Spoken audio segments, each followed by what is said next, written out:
Hello everyone, welcome to my channel psychology with Shikha. और आज हम पढ़ेंगे साइकोफिजिक्स, टाइप्स ऑफ साइकोफिजिक्स और एप्लीकेशंस ऑफ साइकोफिजिक्स। हिंदी में इसे बोलते हैं मनोभौतिकी। स्टार्ट करते हैं। Introduction to psychophysics. मनोभौतिकी का परिचय। मनोभौतिकी क्या है ये हम इसमें पढ़ेंगे। Psychophysics explore the relationship between physical stimuli and the sensation they evoke. हम क्या पढ़ते हैं साइकोफिजिक्स में? साइकोफिजिक्स में हम पढ़ते हैं कि जो फिज़िकल स्टिमुलस है और हमारी जो सेंसेशंस होती हैं, फिज़िकल सेंसेशन, उनका क्या रिलेशन है। It serves as bridge between psychology and physics। ये एक जो साइकोफिजिक्स है किसका काम करती है? ब्रिज का काम करती है। किसके बीच में? फिजिक्स में और साइकोलॉजी में। Unrevealing how we perceive the world.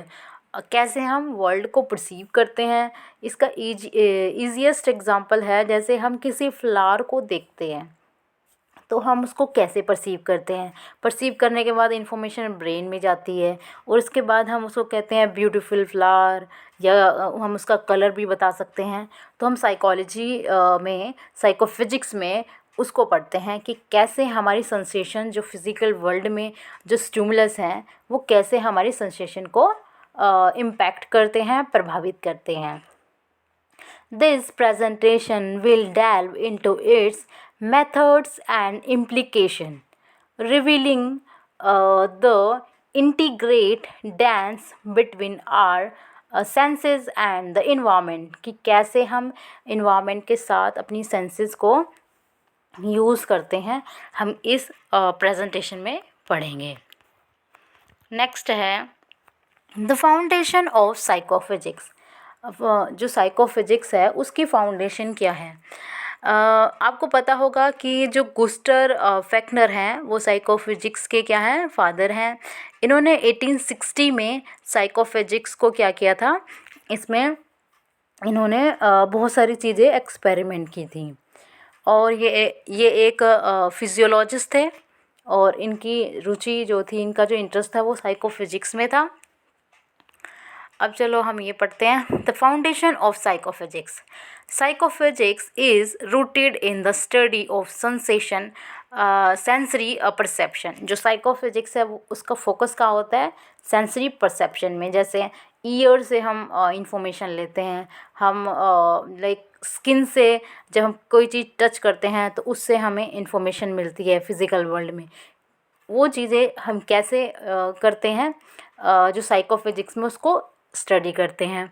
It investigates how we interpretate stimuli and the threshold of our senses. हमारे जो सेंसेस हैं वो किस थ्रेशोल्ड पे किस चीज़ को परसीव करते हैं, हम साइकोफिजिक्स में ये स्टडी करते हैं। Understanding these foundation allows us to grasp the complexities of human experience and the limitation of our perception।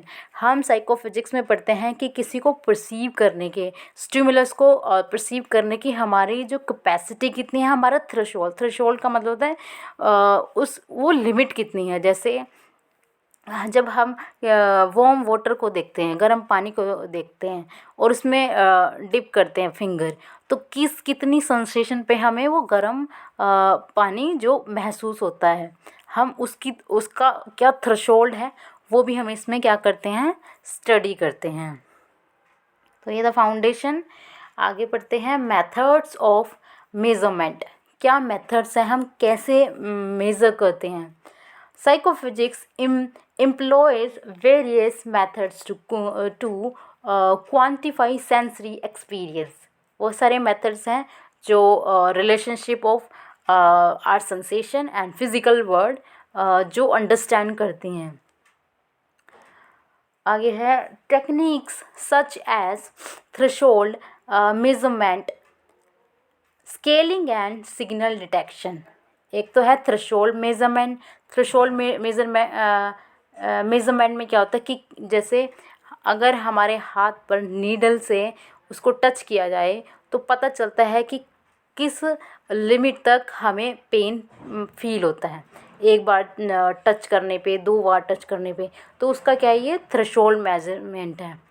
Scaling and signal detection help researchers guesses how we perceive intensity and quality। कैसे हम उसकी intensity और quality को perceive करते हैं। जैसे अगर हम अपने कानों से सुनते हैं कोई वॉइस, तो किस लेवल तक हमें सुनाई देती है और किस लेवल के बाद हमारे लिए हार्मफुल हो सकती है। तो इस थ्रेशोल्ड को हम साइकोलॉजी में क्या करते हैं, स्टडी करते हैं। आगे है, these methods reveals the newness of our sensory experience and their implication. कि कैसे इसका जो बड़ा एरिया है कि कैसे हमारी सेंसेशन को और कैसे हम और ज़्यादा इसको समझ सकें, इसमें मेज़रमेंट किया जाता है। नेक्स्ट है थ्रेशोल्ड एंड सेंसरी लिमिट्स। कि हमारी थ्रेशोल्ड क्या है और हमारी सेंसरी लिमिट्स क्या हैं। जैसे मैंने अभी बताया कि जब हम कानों को कोई आवाज़ सुनते हैं तो उसकी एक लिमिट है। जैसे हम टीवी देख रहे हैं, उसका वॉल्यूम अगर मतलब कि वॉल्यूम जो डाउन है, तो हमें उस एक लिमिट है कि हाँ, इसके बाद जैसे 8 है तो 8 के बाद हमें क्या होगी, वॉइस सुनाई नहीं देगी। इसी तरीके से अगर उसकी हाई पिच की जाए तो कितनी लिमिट है हमारे कानों को सुनने की, वो होता है threshold. Thresholds are critical in understanding our sensory limits. Threshold क्या होते हैं, क्रिटिकल होते हैं अंडरस्टैंड करने में सेंसरी लिमिट्स को। The absolute threshold indicates the minimum stimulus needed for detection। Absolute threshold क्या कहते हैं कि कितनी हमारी कम से कम थ्रेशोल्ड हमारा कितना है किसी चीज़ को परसीव करने के लिए। While the difference threshold measures the smallest detectable differences। और जो डिफरेंशियस थ्रेशोल्ड है वो क्या मेज़र करता है, डिफरेंसेस को मेज़र करता है कि क्या डिफरेंसेस हैं। जैसे मेरा अगर मैं अपनी बात करूँ तो मेरे अंदर पेन सहने की एक अलग कैपेसिटी होगी या आपके अंदर एक अलग कैपेसिटी होगी। लेकिन अगर हम अपने फ़ौजियों की बात करें, क्योंकि उन्होंने ट्रेनिंग ली होती है, तो उनको उस चीज़ को मतलब कि अगर उनको पेन दिया जाए, जैसे उनके हाथ पे नीडल को टच कराया जाए तो उनको पेन सहन नहीं होगा, क्योंकि उन्होंने उस चीज़ की ट्रेनिंग ली है।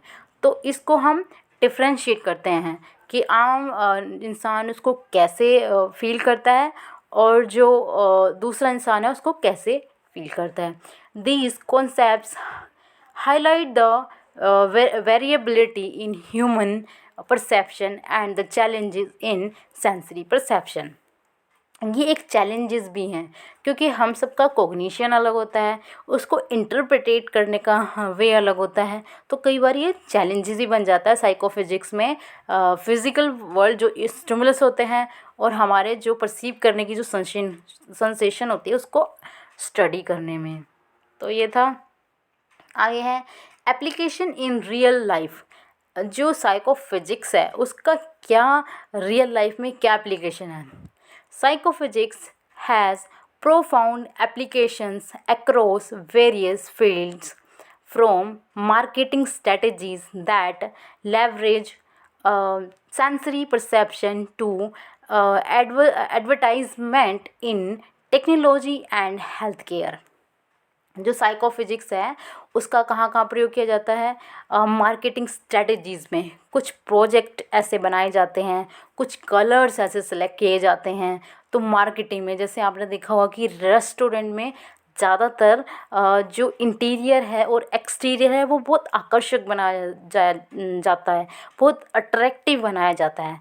और उसमें ज़्यादातर रेड और येलो कलर यूज़ किया जाता है, क्योंकि जो येलो कलर है, रेड कलर है, हमारी सेंसेशन को और उजागर करते हैं और उत्तेजित करते हैं और हमें ज़्यादा भूख लगने लगती है।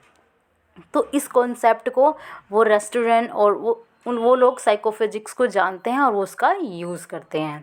इसी तरीके से जैसे टेक्नोलॉजी में जब एडवर्टाइजमेंट बनाते हैं, कोई जैसे एप्लीकेशन बनाते हैं, तो उसका कलर बहुत ही ज़्यादा सोच समझ के चूज़ किया जाता है ताकि यूज़र्स जो होते हैं उनको ज़्यादा से ज़्यादा अट्रैक्ट किया जा सके, कलर्स यूज़ करके, कुछ ऐसे ग्राफिक यूज़ करके, कुछ ऐसे आइकन्स यूज़ करके उनके अटेंशन को और ज़्यादा से उस एप्लीकेशन पे या उस चीज़ पर जो बनाया जा रहा है वो जो ह्यूमन बिहेवियर है उस पर कैसे उसको और से ज़्यादा उनको क्या किया जा सकता है, अट्रैक्ट किया जा सकता है। तो मार्केटिंग में और एडवर्टाइजमेंट में और हेल्थ केयर में जैसे पेशेंट है तो उसको कैसे अच्छा इन्वायरमेंट दिया जाए, जैसे उसके आसपास ग्रीनरी होनी चाहिए, उसे अच्छा बिहेव करना चाहिए। और इन चीज़ों को ध्यान में रखते हुए साइकोफिजिक्स जो है वो क्या करती है, हमारी हेल्प करती है इन सब चीज़ों में।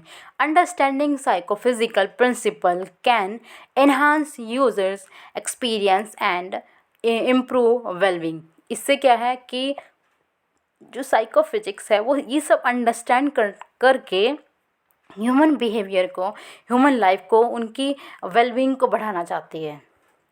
तो ये थी एप्लीकेशन इन रियल वर्ल्ड। अब है चैलेंजेस इन साइकोफिजिक्स। क्या चैलेंजेस आते हैं साइकोफिजिक्स में? Despite it's advancements psychophysics faces several challenges, variability in individual perception, the influences of context and cognitive bias can implicate findings. Addressing these challenges in essential इसमें advancement तो बहुत हुआ है पर चैलेंजेस आते हैं। कैसे? इंडिविजुअल परसेप्शन, हम अलग अलग जो भी लोग हैं उनका परसेप्शन अलग होता है, उनका कॉग्निशन अलग होता है, इंटरप्रेटेट करने का इन्फॉर्मेशन अलग होता है। तो ये चैलेंजेस होते हैं साइकोफिजिक्स में, क्योंकि कई बार हम सोच लेते हैं कि लोग ऐसे रिएक्ट करेंगे लेकिन उनके गोल्स अलग होते हैं, उनका कॉग्निशन अलग होता है। तो ये भी एक चैलेंज होता है।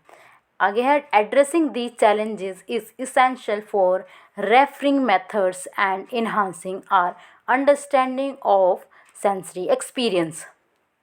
फिर भी जो साइकोफिजिक्स है इन सब चीज़ों को अंडरस्टैंड करने में हमारी हेल्प करता है ताकि हम ज़्यादा चीज़ों में ट्रैप ना हों और हम अपने आप को समझ सकें, हमारी सेंसेस को समझ सकें, हमारे कॉग्निशन को समझ सकें। तो इन सब चीज़ों में हमारी साइकोफिजिक्स हेल्प करता है। Cognition the future of psychophysics. किसका कंक्लूज़न क्या है? As we continue to explore the mysterious of psychophysics, the potential of discovery remains vast. By understanding the interplay between our senses and the environment, कि ये क्या करता है, एक तो इसका वास्ट एरिया है और ये जो भी मिस्ट्रीज़ हैं साइकोफिजिक्स में वो उसको हल करने के लिए क्या करता है, हेल्प करता है। We can unlock new insights into human perception and its implication for our daily lives।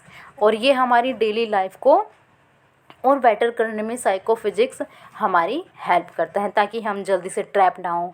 कई बार क्या होता है, जब हम लोगों को भी अगर हम अच्छे से मतलब कि जो लोग मतलब अच्छे से हमें प्रेजेंट करते हैं अपने आप को और कोई चीज़ें ज़्यादा अच्छे से प्रेजेंट की जाती हैं तो कई बार हम उनमें भी ट्रैप हो जाते हैं। पर साइकोफिजिक्स बोलती है कि हमें अपने दिमाग से, अपनी इंटेलिजेंसी से सोचना चाहिए, इंटेलेक्चुअल सोचना चाहिए कि क्या सही है और क्या नहीं है। सोशल मीडिया में आज क्या हो रहा है कि इतनी ज़्यादा चीज़ें यूज़ की जा रही हैं ह्यूमन ब्रेन को अट्रैक्ट करने में, हर एक एप्लीकेशन में, हर एक एडवर्टाइजमेंट में। तो ये साइकोफिजिक्स अंडरस्टैंड करता है ताकि हम अपने आप को ट्रैप होने से बचा सकें और इसको समझकर अपने आप को और बेटर अपनी लाइफ में वेलबींग बढ़ा सकें। सो आज था साइकोफिजिक्स, आज का टॉपिक था साइकोफिजिक्स। आज की वीडियो यहीं एंड होती है। आज हमने पढ़ा challenges in psychophysics, application in real life psychophysics, threshold and sensory limits, और हमने पढ़ा मेथड्स ऑफ साइकोफिजिक्स, क्या मेजरमेंट होता है, और foundation of psychophysics. So thank you for watching guys. मिलते हैं नेक्स्ट वीडियो में। Please like the video, subscribe the channel.